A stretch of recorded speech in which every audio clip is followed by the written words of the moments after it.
What was China to Rome? It's one of the most popular questions people ask of classical history. Separated by 5,000 miles of merciless deserts, towering mountains, and inimical realms, how were they connected? Type in any combination of Rome and China into a search engine, and you'll get a flood of websites and videos on the subject. Click on any of them. You'll learn that Rome knew very little about China other than it's where silk came from. Silk, that sinister, sexy stuff that seduces good Roman men and women away from proper and virtuous Stoic lives. Well, the AI isn't going to put it quite that way, but no matter how it's presented, it's all scraped from Wikipedia. Most of the videos are AI slop, and ultimately, it all comes from facile interpretations of a handful of fragmentary sources of dubious relevance. I'm going to show you something different. A real source. Substantial, not fragmentary. A source that Wikipedia is unaware of and the AIs have no ability to analyze. And instead of relying on some random guy on the internet for an interpretation, you and I are going to walk through the analysis together. Of course, this being the Eye of History channel, that source is going to be a map. A 500-year-old rendering of a 2,000-year-old Roman map, the oldest known map of China made in the West. You won't need to learn Latin, and when we're done, you will know better than most classicists and any of the AIs or Wikipedia precisely what Rome knew of China. Welcome to the Eye of History, where we talk of maps and map collecting, and where every map brings interesting questions to which we find the answers. If you like digging deeply into history, culture, science, and more, then like, share, and subscribe. It really helps nerdy channels like this one.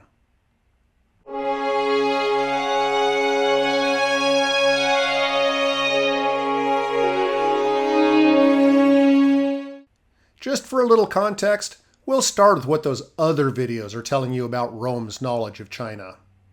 They will tell you that the Romans knew very little and thought of China only as the source of silk. They were vaguely aware it was a great empire, but there were no formal contacts between the two states. No emissary ever made it all the way from China to Rome, or from Rome to China, although one semi-official Roman expedition made it to the Chinese borderlands, a place they call the Stone Tower, in the time of Caesar Augustus. The Chinese do get a mention here and there in Roman writings. China, or should I say Serica, Ceres, or Sina, was known as a clement place to live, and the Chinese were said to be harmonious and unwarlike. But these two statements were made together, a textbook example of how the temperament of a race matches their environment. It has to be said, this is not an example of Roman knowledge of China. It's a polemic, taking advantage of the unfalsifiability of a statement to build up an argument. We see this again in arguments against wearing silk, among other luxuries, lest the Roman men grow effeminate and meek, or the women unvirtuous, like the Chinese. This is not an example of Roman knowledge of China. It is a rhetorician building on a stereotype. Does this mean that Rome knew so little of China? Not necessarily. The problem is that only a tiny fraction of the classical writings survive for us to study. Imagine for a moment that 2,000 years from now, archaeologists digging through the ruins of America could find as literary evidence only the stump speeches of the 2024 presidential campaign, the contents of the book return bin from a random county library, and a few screen scrapes from Craigslist. What would they conclude that Americans knew of China today? I think that was a good analogy. If you have a better comparison, put them in the comments. I would say this much. Most of what we write and say about China today is actually about America, with China being a counterpoint, an example, or a threat. So our future archaeologists would be sure that we're completely confused about the real China, but they would be wrong. Objectively, America knows an incredible amount about China. I suspect that most Americans can identify Xi Jinping more easily than their own U.S. senators. And I suspect that Romans knew a bit more about China than we think. It's just that little of that knowledge was written down in places that it was preserved. We'll find out, because there's one place that at least a portion of it was preserved. Our map, a Roman map of China and Mongolia, what the Romans called Serica Regnum and Scythia extra Imaum, the Silk Kingdom and Scythia beyond the Himalayas. The original version was drawn by Claudius Ptolemy in the 2nd century AD. That original is long lost, of course, but Ptolemy left instructions on how to duplicate it. He put it all in his manual for cartographers, the Geographia. Our map is based on those instructions, and we have both the map and the Geographia to work from. It's as close as we'll ever have to being able to see China through Roman eyes.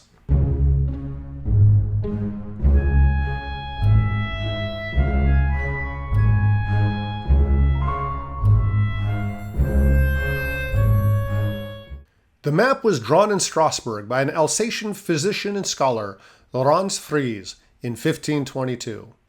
My particular map was from a reprint made in 1541. For the video graphics, I'll be using a higher quality scan I found online from a 1525 printing. It's identical to mine, except for a small amount of wear on the woodcut. Because it is a copy based on written instructions, it has its flaws. So we'll look at the geography itself as well as Fries's map. For that, I'll be using a Latin edition and an English translation, both available online. I'll leave a link in the description to both, as well as to the map. Before we can get serious about finding China on this map, we need to address a few of the map's weaknesses.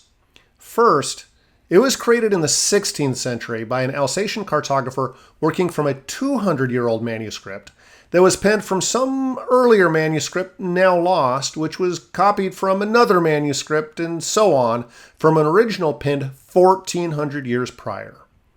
Not surprisingly, there are some mistakes in the text, some places that are hard to interpret, and I'm sure Laurence Fries made a few mistakes himself. Do you see this mountain range along the left border? Ptolemy didn't. It isn't in either version of the Geographia that I have access to.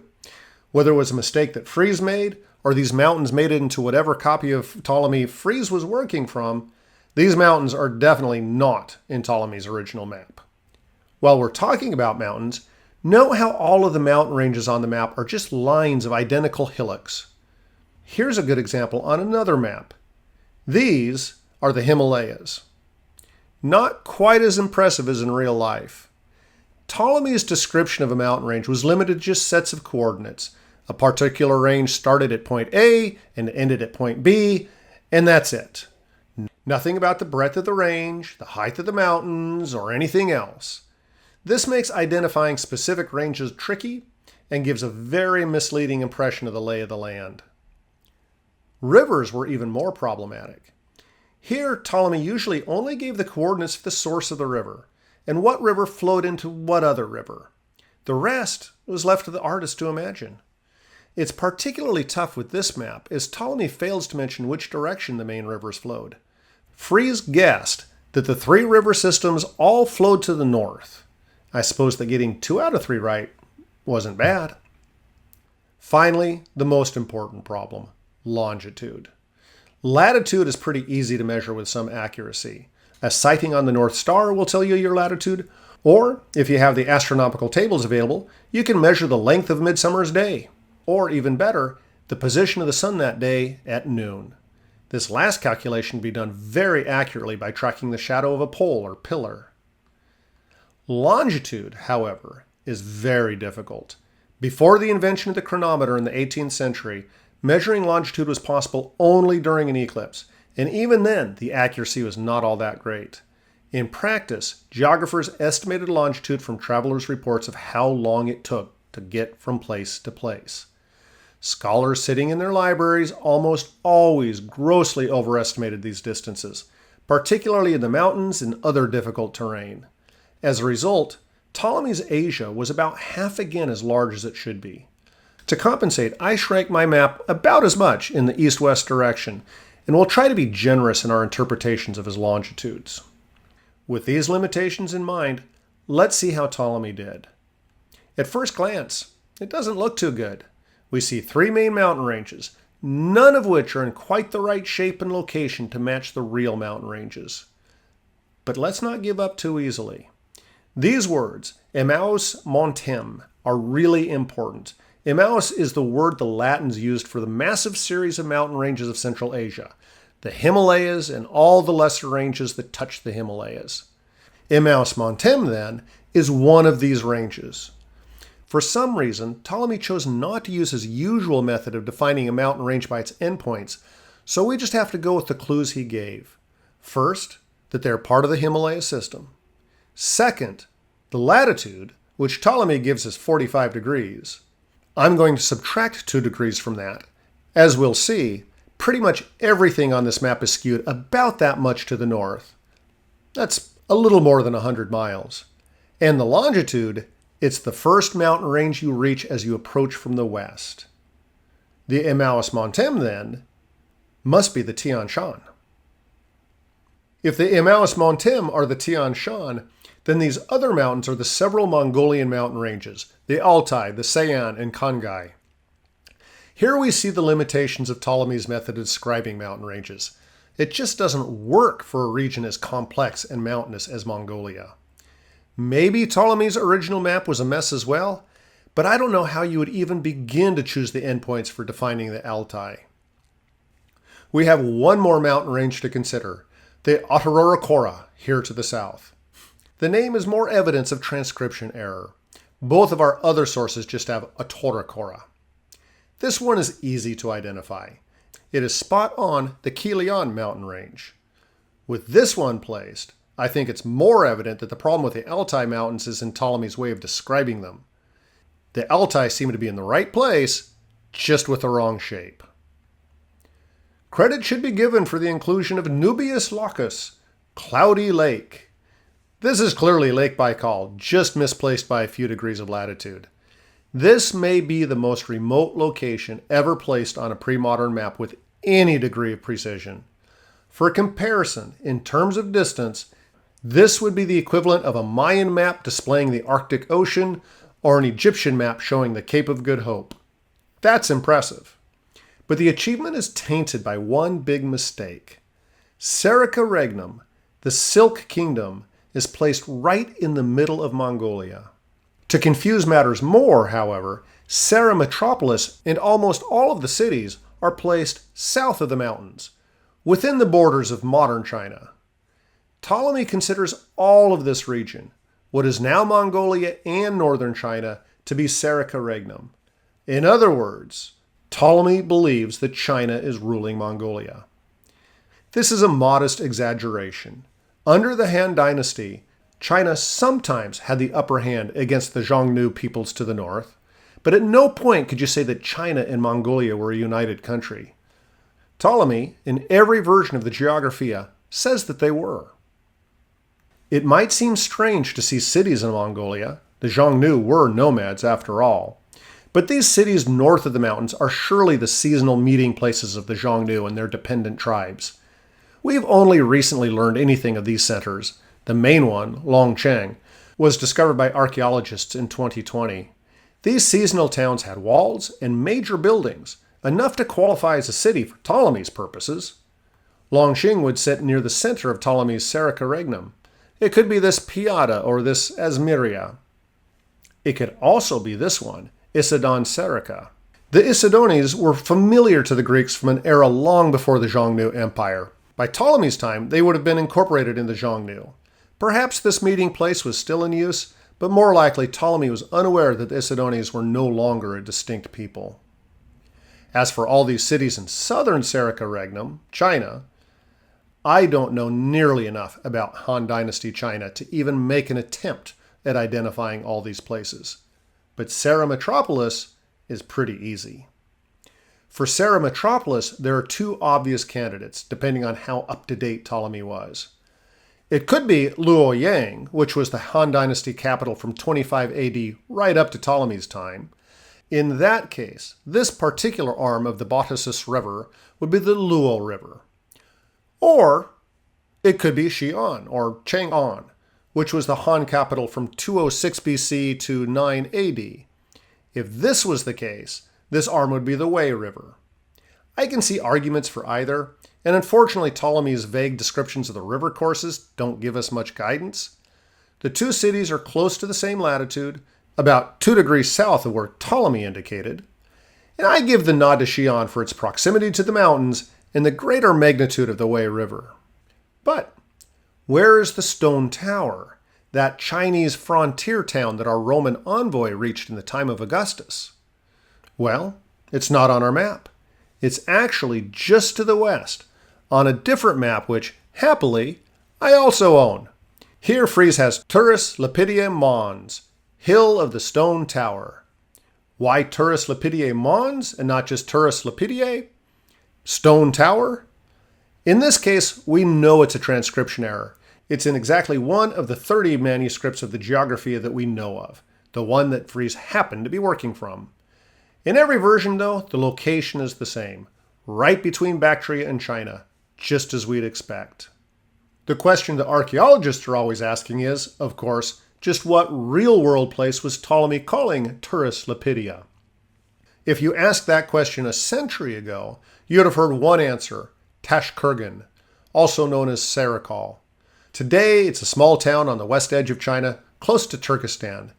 It has been, at times in its history, the westernmost outpost of Chinese sovereignty.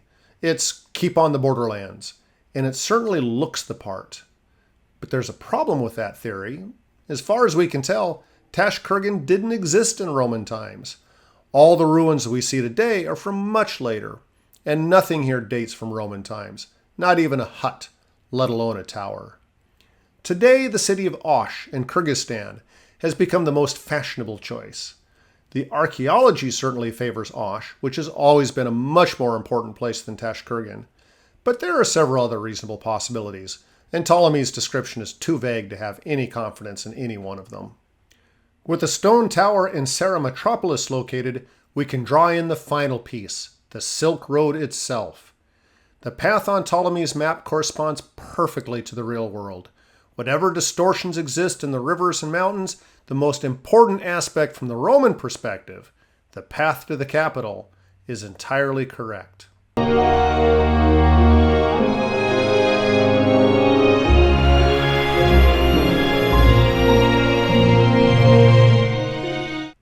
So how good is this map? And just how much did Rome know about China?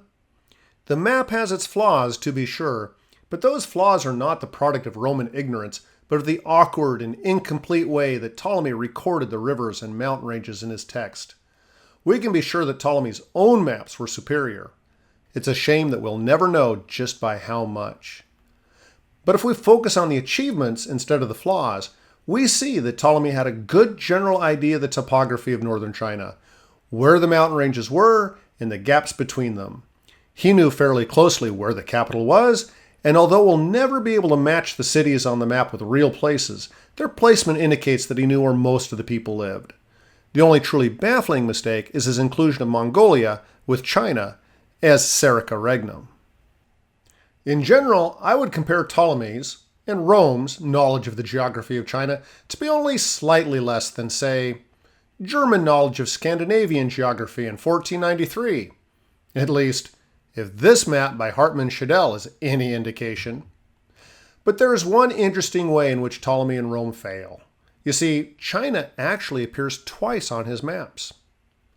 To the south of Serica Regnum, at the very edge of this map, Ptolemy has a place called Sina.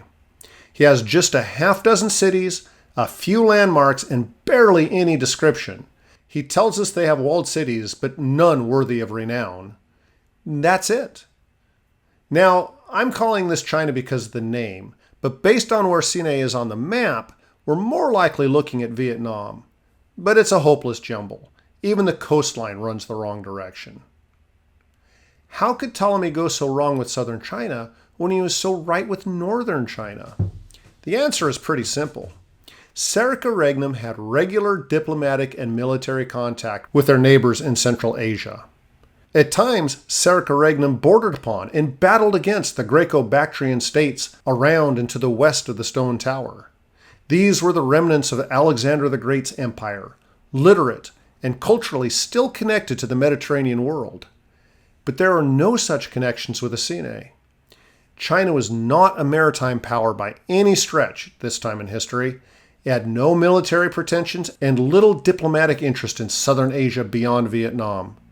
And the Mediterranean had few cultural ties to India or anywhere further east until after Ptolemy's time. So for the Sina, Ptolemy was dependent entirely on the accounts of merchants who had little interest in sharing accurate geographical details and a selling interest in exaggerating the exotic. The remarkable fact about Marco Polo was not that he traveled so widely, but that he reported it so honestly. There was no Roman equivalent for Ptolemy to draw upon. As always, I like to finish with some words about collecting. Ptolemaic maps like mine were published by many different printers and cartographers throughout Europe in the 16th century. They are highly collectible for a variety of reasons. First, they're common enough to be in the price range for ordinary people like me, but rare enough to be interesting. Since they were published in sets, they have that Pokemon gotta catch 'em all mechanic working for them. And third, almost all are woodcuts, which give them that medieval look that we all enjoy, especially collectors. The only downside is they can be tricky to identify. For example, my particular map is a 4th printing. If it had been from the 1st printing, it would be worth at least 10 times what I paid for it. It can be hard to know for sure just which printing a particular map came from. You have to look for specific flaws or changes to the block that occurred between printings, and few of these maps are that well cataloged.